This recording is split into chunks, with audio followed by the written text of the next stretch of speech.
앵커 브리핑 시작하겠습니다. 시청자분들도 민감하게 생각할 수 있는 공매도 전면 재개 이제 딱 일주일 남았습니다. 근데 그 사이에 증시의 수급 여건이 좀 많이 바뀌었습니다. 그래서 어떻게 바뀌었는지 그리고 공매도 전략상 수급의 포트폴리오 변화가 좀 있을지 그런 부분에 대해서 설명을 해드리도록 하겠습니다. 제가 수급이 변했다라고 말씀드렸는데요. 올해 상대적으로 우리 증시가 잘 갔잖아요. 근데 올해 증시를 이끌었던 주체는 단연 기관이었습니다. 기관 보면은 올해 1월부터 현재까지의 흐름을 보니까 3월 중순까지 보니까 기관이 좀 잡아줬었는데 여러분께 말씀드리고 싶은 건 3월 중순부터 이 세력의 흐름이 좀 바뀌었는데 3월 17일부터 그러니까 지난주부터 있었던 흐름입니다.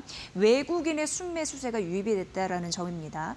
외국인이 이 기간에 17일부터 이 기간에 2조 7천억 원 이상을 샀는데 그래서 증권사에서는 타깃이 바뀌었다. 수급의 주체가 외국인으로 바뀌었으니까 포트폴리오에도 변해야 된다라는 생각을 하더라고요. 이게 키포인트다 이렇게 보시면 될 것 같습니다. 자, 그렇다면 외국인이 어떤 종목을 샀는지 다음 페이지에서 보여드리도록 하겠습니다. 바로 이겁니다.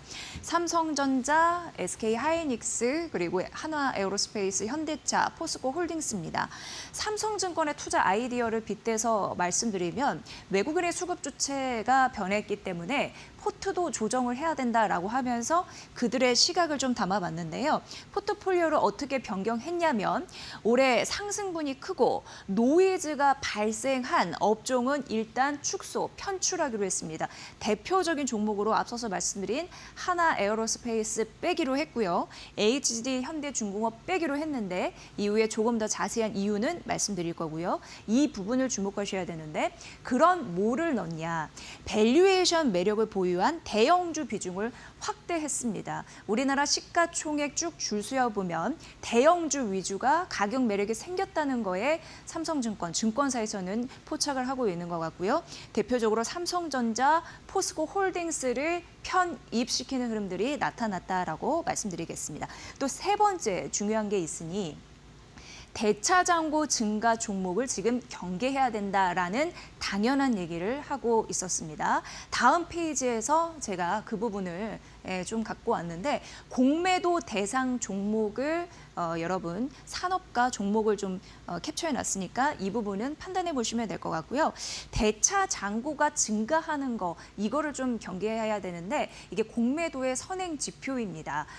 빌려서 갚지 않은 주식의 잔량이라고 보시면 되는데 그 종목과 산업을 삼성증권에서는 정리를 해놓았으니 여러분 참고해 보시면 될 것 같습니다. 자, 그럼 이 부분 공매도 전면 재개를 앞둔 이 시점에서 어떤 투자 전략을 세워야 될까? 다음 페이지 만나보도록 하겠습니다. 지금 증권사에서는 편입과 편출 종목을 말씀을 해드렸다라고 제가 했는데 일단 편입 종목은 삼성전자와 포스코 홀딩스가 되겠습니다. 각각의 이유를 지금 말씀드리면 디램 같은 경우에는 HBM 수요가 증가하면서 DDR5 타이트한 수급이 되고 있고 지금 낸드 감산이 지속이 되고 있거든요. 이러면서 2분기 가격 인상이 전망되고 있습니다. 이런 걸 봐도 범용 반도체는 턴 어라운드를 하고 있다라는 긍정적인 시각이 있는 거고 그리고 지금 밸류에이션 매력이 있다라는 게 6만 전자를 회복했어도 역사적인 하단 수준에 있다라는 점이죠. 그래서 범용 반도체의 업황 턴 어라운드 밸류에이션의 매력 때문에 삼성전자를 편입했습니다. 자, 두 번째 최근 많이 나오는 종목입니다. 제가 앞서서 포스코 홀딩스를 앵커 브리핑에서도 말씀드린 바가 있는데 포스코 홀딩스 같은 경우에는 중국 쪽에 반사 이익을 거둘 가능성이 있습니다. 일단 중국 철강 산업이 감산하고 구조 조정에 착수하는 흐름들이 나타나고 있는데요. 그래서 한국 철강 업체들이 반사 이익을 거둘 수 있다라는 부분에서 업황 턴 어라운드에 대한 기대감이 있는 거고요. 삼성전자와 비슷한 맥락에서 보면은 지금 PBR 0.4배입니다. 그래서 밸류에이션 매력이 있다라고 평가가 되는데 포스코 홀딩스 같은 경우에는 저 PBR 주의다 이렇게 얘기를 하면서 편입을 시켰습니다. 이 부분 살펴보시고요. 자, 그럼 편출된 종목은 무엇인가? 앞서서 말씀드린 하나에어로스페이스는 빠졌다라는 부분 좀 말씀드렸는데 대규모 유상증자에 대한 그런 부분 여러분 잘 아시잖아요. 주주가치 희석 우려. 그래서 최근 증권사에서도 하나 에어로스페이스의 목표 주가를 하향시키는 부분이 있는데 유상증자에 대한 정당성을 확인하기 전까지 미흡하게 보일 가능성이 있다라고 얘기를 하고 있는 상황입니다.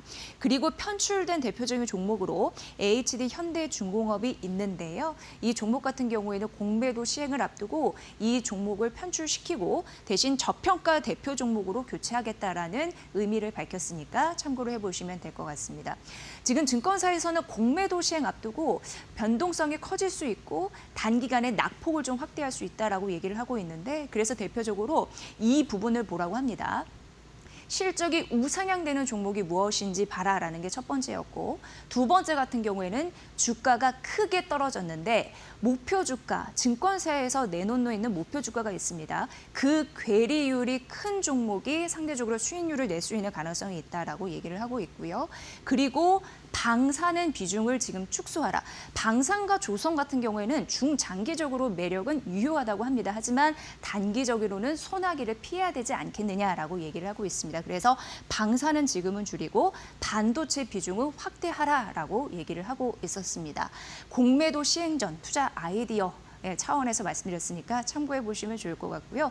그래서 지금 이 시가 삼성전자와 포스코홀딩스를 조금 더 유의미하게 봐야 하는 이유에 대해서 말씀드렸습니다. 여러분도 잘 참고해 보십시오. 앵커 브리핑 시간이었습니다.